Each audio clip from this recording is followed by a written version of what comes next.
Business ലോകത്ത് നമ്മൾ കാണുന്ന ചില വിയോഗങ്ങൾ അവ ശരിക്കും ഹൃദയഭേദകമാണ്.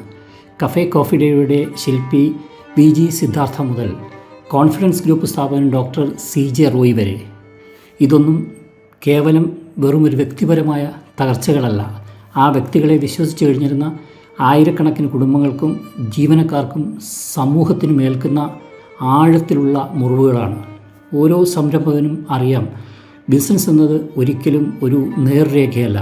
ഉറക്കമില്ലാത്ത രാത്രികൾ, വലിയ റിസ്കുകൾ, എന്ത് സംഭവിക്കുമെന്ന് അറിയാത്ത നിമിഷങ്ങൾ. പക്ഷേ ആ സമ്മർദ്ദം താങ്ങാവുന്നതിനും അപ്പുറമാകുമ്പോൾ, എല്ലാ വാതിലുകളും അടഞ്ഞ് എന്ന തോന്നൽ വരുമ്പോൾ, ഒരു മനുഷ്യന് താങ്ങാൻ കഴിയുന്നതിനും അപ്പുറം മാനസിക സമ്മർദ്ദം ഉണ്ടാകുമ്പോൾ ആ നിശബ്ദത ഒരു വലിയ അപകടമായി മാറാം. ലോകമെമ്പാടും ഓരോ വർഷവും 7.5 ലക്ഷത്തോളം പേരാണ് സ്വയം ജീവനൊടുക്കുന്നത്. അതായത് ഓരോ മിനിറ്റിലും ഒരാൾ വീതം കൊല്ലപ്പെടുന്നു എന്ന് സാരം. ബിസിനസ് പ്രമുഖർ ഉൾപ്പെടെ എല്ലാ മേഖലയിലുള്ളവരെയും ഇത് ബാധിക്കുന്നു. അതായത് ഒരാൾ കൊല്ലപ്പെടാനുള്ള ഏറ്റവും വലിയ സാധ്യത അയാളിലൂടെ തന്നെയാണ് എന്നുള്ളതാണ്. നമ്മുടെ പോലുള്ള രാജ്യങ്ങളിലാണ് ഇത് വളരെ കൂടുതലായി സംഭവിക്കുന്നത്. ഇവിടെ മാനസികാരോഗ്യത്തിന് അർഹമായ പ്രാധാന്യം ഇന്നും ലഭിക്കുന്നില്ല. ആത്മഹത്യ എന്നത് ഒരിക്കലും ഒരു നിമിഷത്തെ തീരുമാനമല്ല. അതൊരു വലിയ സമ്മർദ്ദത്തിൻ്റെ, തളർച്ചയുടെ, ഭയത്തിൻ്റെ, അൺബിയറബിൾ പ്രഷറിൻ്റെയും ഒക്കെ ആകത്തുകയാണ്. പൊതുസമൂഹത്തിന് മുന്നിൽ അപമാനിക്കപ്പെടുമെന്ന പേടി, സ്വന്തം അഭിമാനത്തിന് ഏൽക്കുന്ന ആഘാതം, പുറത്തു കടക്കാൻ വഴികളില്ലെന്ന തോന്നൽ. ഇന്ത്യയിൽ ഇന്നും മാനസികാരോഗ്യം ഒരു രണ്ടാന്തരം കാര്യമായാണ് കാണുന്നത്. പലപ്പോഴും ബിസിനസ്സുകാരെ തകർത്തുന്നത് വിപണിയല്ല, മറിച്ച് നമ്മുടെ നിയമവ്യവസ്ഥകളാണ്. ഇൻകം ടാക്സ്, ED ഡിപ്പാർട്ട്മെൻറ്റ് ഉൾപ്പെടെയുള്ള ഏജൻസികൾ തെറ്റ് തെളിയുന്നതിന് മുൻപേ ഒരു സംരംഭകനെ കുറ്റവാളിയെപ്പോലെ കാണുമ്പോൾ, അധിക്ഷേപകരമായ ചോദ്യം ചെയ്യലുകൾ നടക്കുമ്പോൾ തകരുന്നത് ഒരു ബിസിനസ് മാത്രമല്ല, ഒരു മനുഷ്യൻ കൂടിയാണ്. നഷ്ടപ്പെട്ട ടാക്സ് തിരിച്ചു പിടിക്കാം, പക്ഷേ നഷ്ടപ്പെട്ട ജീവൻ തിരിച്ചു കിട്ടില്ല.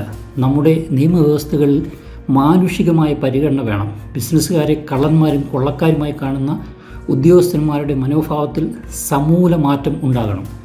ആയിരക്കണക്കിന് ആളുകൾക്ക് തൊഴിൽ നൽകുകയും കോടിക്കണക്കിന് രൂപ ടാക്സ് അടയ്ക്കുകയും ചെയ്യുന്ന ബിസിനസ് കമ്മ്യൂണിറ്റിയെ മതിയായ റെസ്പെക്റ്റോടുകൂടി വേണം സമീപിക്കാൻ. നമുക്ക് സംരക്ഷിക്കേണ്ടത് സാമ്പത്തിക വ്യവസ്ഥയെ മാത്രമല്ല, അത് കെട്ടിപ്പടുക്കുന്ന മനുഷ്യരെ കൂടിയാണ്. നീതി നടപ്പിലാക്കാൻ നിയമങ്ങൾ വേണം, സംശയമില്ല. പക്ഷേ ആ നിയമങ്ങൾ നടപ്പിലാക്കുന്നത് യന്ത്രങ്ങളല്ല, മനുഷ്യരോടാണെന്ന് നമ്മുടെ വ്യവസ്ഥിതി മറന്നുപോകരുത്.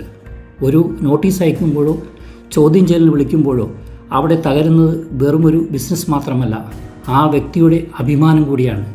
ഒരു ആയുസ് മുഴുവൻ കെട്ടിപ്പടുത്ത അദ്ദേഹത്തിൻ്റെ ഇമേജാണ്. നിയമം കണ്ണടച്ച് പ്രവർത്തിക്കണമെന്ന് നമ്മൾ പറയാറുണ്ട്, പക്ഷേ അത് ഹൃദയമില്ലാത്തതാകരുത്. തെറ്റ് തെളിയുന്നതിന് മുൻപേ ഒരാളെ കുറ്റവാളിയായി മുദ്രകുത്തുന്നതും പരസ്യമായി അപമാനിക്കുന്നതും നീതിയല്ല. ഒരു മനുഷ്യനെ മാനസികമായി തകർത്ത് ഇല്ലാതാക്കുന്ന അന്വേഷണ രീതികൾ പരിഷ്കരിക്കപ്പെട്ടേ മതിയാവൂ. ആരെയും മരണത്തിലേക്ക് തള്ളിവിടുന്നതാകരുത് നമ്മുടെ നിയമങ്ങൾ. നമുക്ക് സംരക്ഷിക്കേണ്ടത് സാമ്പത്തിക വ്യവസ്ഥയെ മാത്രമല്ല, അത് കെട്ടിപ്പടുക്കുന്ന മനുഷ്യരെ കൂടിയാണ്. GDP കണക്കുകളും സ്റ്റോക്ക് മാർക്കറ്റിലെ ഉയർച്ചയും മാത്രമാണോ ഒരു രാജ്യത്തിൻ്റെ വിജയം?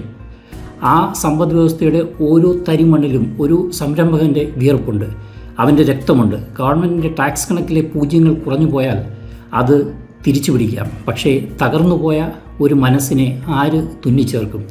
മണ്ണ് പുതച്ചു പോയ ഒരു ജീവനെ ആർക്ക് തിരിച്ചു നൽകാൻ കഴിയും? നമുക്ക് വേണ്ടത് ലാഭം മാത്രം തരുന്ന ബിസിനസ്സുകളല്ല, മറിച്ച് തളരുമ്പോൾ കൈപിടിച്ചുയർത്താൻ മടിക്കാത്ത മനുഷ്യത്വമുള്ള ഒരു ബിസിനസ് സംസ്കാരമാണ്. കാരണം ഈ ലോകത്തെ ഏതൊരു ബിസിനസ് സാമ്രാജ്യത്തെക്കാളും വലുതാണ് ഒരു മനുഷ്യൻ്റെ അമൂല്യമായ ജീവൻ. പ്രിയപ്പെട്ട റോയി, ആദരാഞ്ജലികൾ.